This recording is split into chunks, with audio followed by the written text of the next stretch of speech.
रात का अंधेरा अभी आसमान से विदा ले ही रहा था कि शंकर की भट्टी की आग सुलगना शुरू हो गई। झोपड़ी के बाहर संगीतमय आवाज, सुलगती आग और अंदर से आती ठक ठक की आवाज, यही उस गांव के होने की पहचान थी। हर चोट में शंकर की उम्मीद थी, हर चिंगारी में उसके परिवार का पेट भरने की जिम्मेदारी। इतनी सुबह सुबह शुरू हो गए, रात को ठीक से सोए भी नहीं थे। ये शरीर है, कोई पत्थर नहीं। शंकर ने हथौड़ा नीचे रखा और पसीना पोंछते हुए मुस्कुराया। पार्वती, काम अभी नहीं करूंगा तो बाजार क्या लेकर जाऊंगा? और फिर अपने रघु ने दूध के लिए जिद की थी ना, आज बाजार से उसके लिए दूध और गुड़ भी तो लाना है। भगवान करे आज आपका सारा सामान बिक जाए और हमें 2 वक्त का खाना नसीब हो। न जाने हमें इस गरीबी से छुटकारा कब मिलेगा। भगवान ने इस संसार के समस्त दुख हमारी झोली में ही डाल दिए हैं। बाबा। रघु एक मिट्टी का घड़ा लेकर शंकर के पास खड़ा होता है। बाबा पानी। माँ कहती हैं आप थक जाते हो, इसलिए मैं आपके लिए पानी लाया हूँ। उसकी आवाज सुनकर शंकर की सारी थकान उतर जाती है। मेरा गुड्डा मेरे लिए पानी लाया है। ला, आज तो ये अमृत लग रहा है। शंकर वो पानी पी लेता है। मजा आ गया। बाबा, वो चिड़िया आपने कहा था, बाबा सब बच्चों के पास खिलौने हैं, गुड्डू के पास तो लकड़ी का घोड़ा भी है, मेरे पास तो कुछ भी नहीं है। शंकर का कलेजा कट कर रह गया। उसने अपने बेटे की आंखों में देखा, जहां एक खिलौने की हसरत उसकी गरीबी का मजाक उड़ा रही है। मेरा बच्चा बनाऊंगा, तेरे बाबा तेरे लिए दुनिया की सबसे सुंदर चिड़िया बनाएगा, लोहे की, जो कभी टूटेगी नहीं, हमेशा तेरे पास रहेगी। बस थोड़ा सा सब्र कर ले। पार्वती उनके पास आई। ये सब सुनकर उसकी आंखें भी नम हो गई थीं। आप चिंता मत कीजिए, हमारा बेटा बहुत समझदार है और मुझे आपकी मेहनत पर पूरा भरोसा है। एक दिन आएगा जब हमारी रघु के पास खिलौनों का ढेर होगा। शंकर ने पार्वती की आंखों में देखा। उनकी खामोशी भी एक दूसरे से हजारों बातें कर रही थीं। ये उनका प्यार ही था जो इस गरीबी की आग में भी उन्हें जलने से बचाए हुए था।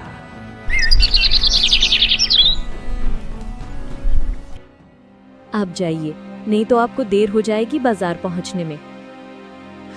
हाँ पार्वती, मैं चलता हूँ।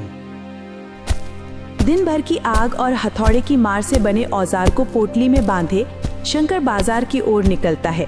हर कदम पर उसे उम्मीद थी कि आज उसकी मेहनत का सही मोल मिलेगा, लेकिन बाजार का दस्तूर ही कुछ और था। ये फावड़ा तो मुझे ठीक लगता है। हाँ भाई शंकर, कितने का है ये फावड़ा? चाचा जी, ये केवल 20 रुपए का है, वो भी आपके लिए, क्योंकि इसे मैंने बहुत मेहनत से बनाया है। क्या 20 रुपए? सोना लगा है क्या इसमें? चल 10 रुपए ले ले और ये मुझे दे दे। तुम गरीब लोगों की यही दिक्कत है, हमेशा रोते ही रहते हो। चाचा, ऐसा मत बोलिए। दिन भर भट्टी के सामने बैठता हूँ, घर में एक छोटा बच्चा है, सो लाने दे दीजिए, आपका खेत आबाद रहेगा। बहस के बाद सौदा 14 रुपए में हुआ। शंकर का दिल बैठ गया। तभी बाजार में घोड़ों की तापों की आवाज गूंजी। लोग डर से किनारे होने लगे। ठाकुर विक्रम सिंह अपने घमंड पर सवार बाजार में दाखिल हुआ। क्यों रे लोहार, जिंदा है अभी तक? सुना है आजकल तेरे औजार जल्दी टूट जाते हैं। तेरे हाथों में अब शायद वो दम नहीं रहा, क्यों? नहीं मालिक, वो तो। चुप रहे, जबान मत लड़ा। चल ये हसिया दे, धार तो अच्छी लग रही है। उसने हसिया उठा लिया। शंकर ने डरते डरते कहा, मालिक पैसे? पैसे? किस बात के पैसे? तुम मेरी जमीन पर रहता है, मेरी हवा में सांस लेता है, इसके पैसे देता है क्या? चल, ये हसिया उसके बदले में ले लिया, दफा हो।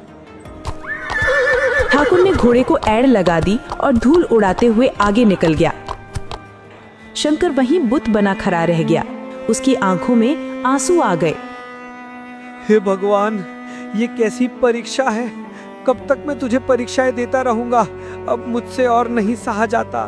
भगवान, क्या तू नहीं देखता मैं किस हालत में अपने जीवन को जी रहा हूं?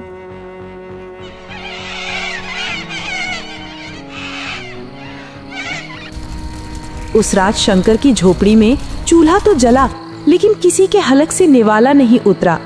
शंकर की खामोशी पार्वती के दिल को चीर रही थी। क्या बात है जी, आप इतना खामोश क्यों हैं? और ये खाना क्यों नहीं खा रहे हैं? जो हुआ उसे भूल जाइए। जितना हमारी किस्मत में था उतना हमें मिल गया। कैसे खाऊं पार्वती? मैं दिन रात एक करके इतनी मेहनत से सामान औजारों को तैयार करता हूँ, उसके बाद मुझसे मेरे बनाए हुए सामान को कोई नहीं खरीदता है। मैं क्या करूं? कैसे इस गरीबी से बाहर निकलूं? लगता है भगवान ने मेरी किस्मत में केवल ये दुख और गरीबी ही लिखी है। आधी रात बीतने के बाद रघु के कर्राहने की आवाज से पार्वती की आंख खुल जाती है। उसने रघु को छुआ तो उसकी चीख निकल गई। अरे सुनिए, उठिए, देखिए रघु को, ये तो आग की तरह जल रहा है। शंकर हड़बड़ाकर उठा। क्या हुआ? अरे ये क्या? रघु को तो बहुत तेज बुखार है। रघु बेहोश हो जाता है और उसका शरीर आग की तरह जल रहा था। सारी रात दोनों उसके सिर पर गीली पट्टियां रखते रहे, लेकिन बुखार एक तिल भी कम न हुआ।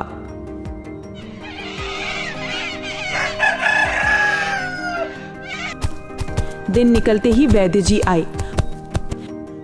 उनके चेहरे पर चिंता की लकीरें गहरी हो गईं। शंकर, हालत ठीक नहीं है। बुखार दिमाग पर चढ़ रहा है। अगर जल्द ही शहर से दवा न लाई गई तो क्या हुआ वैद्य जी? आगे बोलिए, मेरे बच्चे को कुछ नहीं होगा ना? शंकर, एक एक पल कीमती है। मैं कुछ नहीं कह सकता। जाओ, दौड़ कर जाओ। 50 रुपए लगेंगे। 50 रुपए? ये शब्द शंकर के सर पर हथौड़े की तरह लगा। उसके पास केवल कुछ ही पैसे थे। वो जमीन पर बैठ गया। ऐसे हिम्मत मत हारिए, उठिए, कहीं से भी लाइए, भीख मांगिए, चोरी करिए, पर मेरे बच्चे को बचा लीजिए। जाइए, उस पत्थर दिल ठाकुर के पास ही जाइए, अपनी पगड़ी उसके पैरों में रख दीजिए, लेकिन मेरे बच्चे की सांसों के लिए भीख मांग लाइए। पार्वती की बात ने शंकर के अंदर एक टूटी हुई हिम्मत फिर से जगा दी। हाँ, मैं जाऊंगा। एक पिता अपनी संतान के लिए किसी भी हद तक जा सकता है।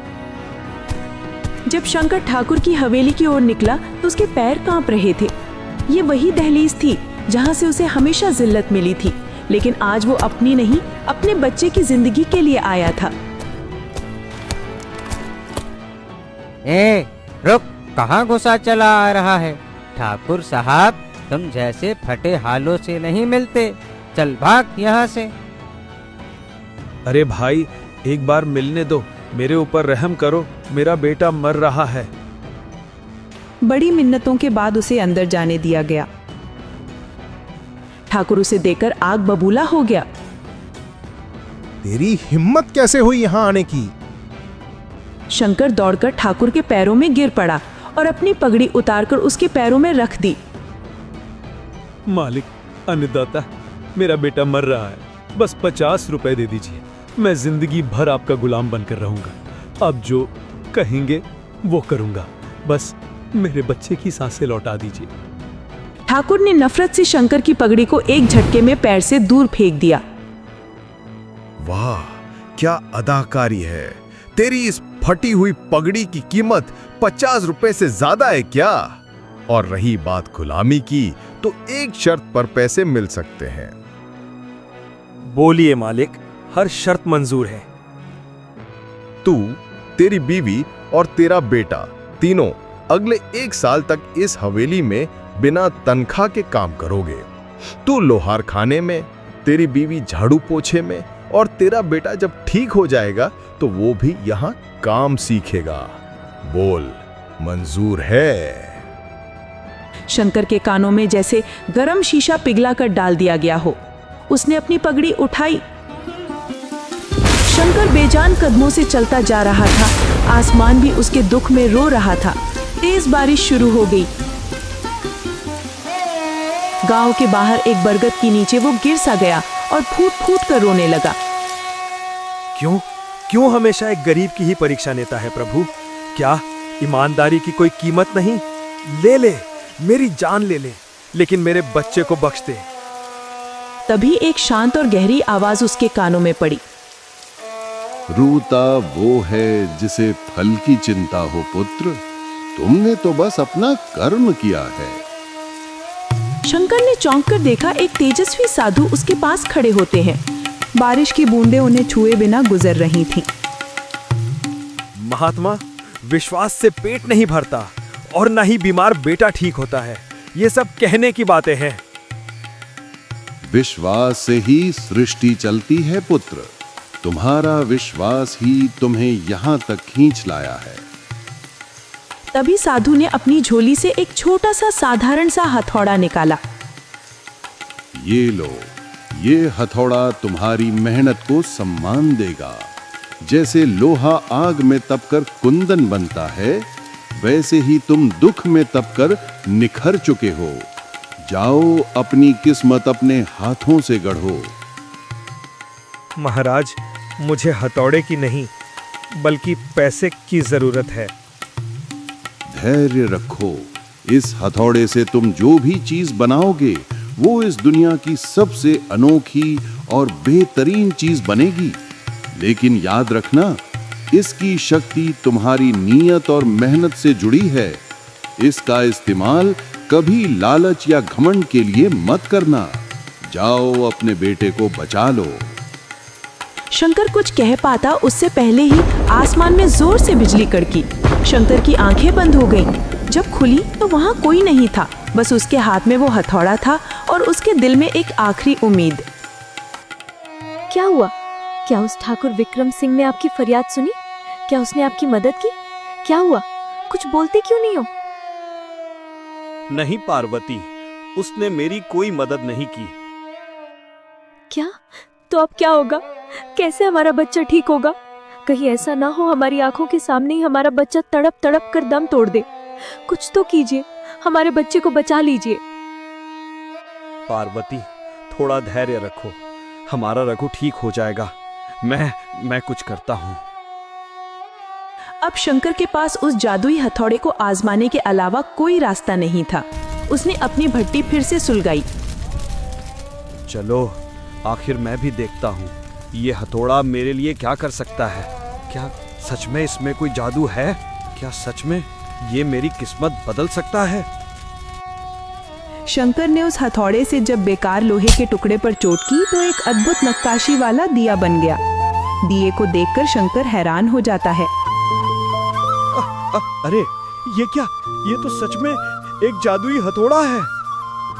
उसकी आंखों में एक उम्मीद की किरण चमकने लगी। वो वहां से सीधा पार्वती के पास गया। पार्वती, ये देखो, ये दिया। ये तो देवताओं की कला लगती है। ये आपको कहाँ से मिला? ये तो चांदी का दिया है। तभी शंकर पार्वती को सारी बात बताता है। क्या? हे भगवान, तेरा लाख लाख शुक्र है। जाओ, आप जल्दी से शहर जाओ और इस दिए को बेचकर रघु के लिए दवाइयाँ लेकर आओ।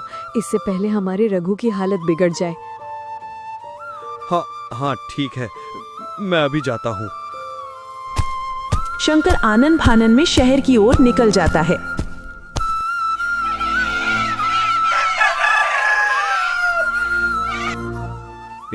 अरे कौन हो तुम और कहाँ घुसे चले आ रहे हो? यहाँ भीख नहीं मिलती हैं। अरे महाराज, मैं यहाँ भीख मांगने नहीं बल्कि कुछ बेचने आया हूँ। तभी शंकर उस सुनार को वो दिया दिखाता है। सुनार उसे देखकर हैरान हो जाता है। ये क्या? तुमने तो इस संसार का सबसे अद्भुत और एक नायाब दिया बनाया है। शानदार! क्या कारीगरी है। देखो आखिर है तो ये एक लोहा ही, तो मैं तुम्हें इसके केवल 100 रुपए ही दूंगा। देना हो तो मुझे दे दो। ठीक है महाराज, आप मुझे 100 रुपए ही दे दीजिए। शंकर उस दिए को उस सुनार को दे देता है और उस पैसे से अपने बच्चे रघु के लिए दवाइयां खरीदता है।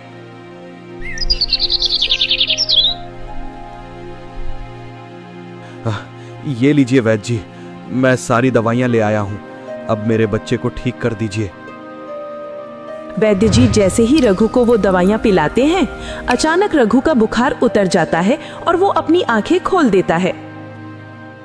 हे भगवान, तेरा लाख लाख शुक्र है, मेरा बच्चा ठीक हो गया। आखिर तूने अपना चमत्कार दिखा ही दिया। नहीं पार्वती, ये चमत्कार नहीं बल्कि मेरी मेहनत की पुकार है जिसे भगवान ने सुना। अब शंकर ने उस जादुई हथौड़े की मदद से बहुत सारी अद्भुत चीजें बनाई, जिससे वो बहुत मशहूर हो गया। दूर दूर से लोग उसका बनाया सामान खरीदने आने लगे उसके पास। इधर ये बात ठाकुर विक्रम के कानों तक भी पहुंच गई। ओ अच्छा, तभी कहूँ ये भिखारी लोहार शंकर का बच्चा इतना धनवान कैसे हो रहा है। तो इसका राज वो जादुई हथौड़ा है। अब ठाकुर विक्रम सिंह शंकर के घर पर जाता है। अरे मालिक, आप यहाँ स्वयं इस गरीब के घर पर चलकर आ गए, क्या बात है? शंकर, मैं जानता हूँ तेरे पास एक जादुई हथौड़ा है। तो मैं चाहता हूँ तू मेरे लिए एक ऐसी तलवार बना जो मेरे दुश्मनों के सरों को ऐसे काटे जैसे गाजर मूली। मैं तुझे इसके वजन के सोने में तोल दूंगा। ठाकुर साहब, मेरे हथौड़े से किसान के फावड़े बनते हैं, घर के दिए बनते हैं। ये जीवन देने वाला औजार बनाता है, जीवन लेने वाला नहीं। माफ करना। ठाकुर को ये बात सुनकर गुस्सा आ जाता है और वो चिल्लाकर कहते हैं, तू मुझे मना करेगा, मैं तेरा हथौड़ा ही छीन लूंगा। ठाकुर विक्रम सिंह जैसे ही उस हथौड़े को छूने का प्रयास करता है, अचानक उसमें से एक बिजली की तेज तरंग निकलती है और ठाकुर दूर जाकर गिरता है। मोरी मैया, मैं तो मर गया। ठाकुर साहब, ये हथौड़ा केवल मेहनत का बोझ उठाता है, ना कि घमंड का।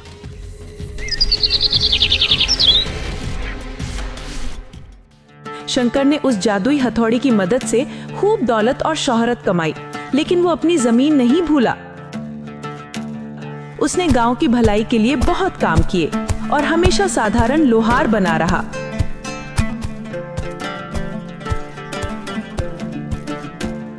बाबा, मेरी चिड़िया। हाँ बेटा, मैंने तुम्हारी चिड़िया बना दी है, ये देखो।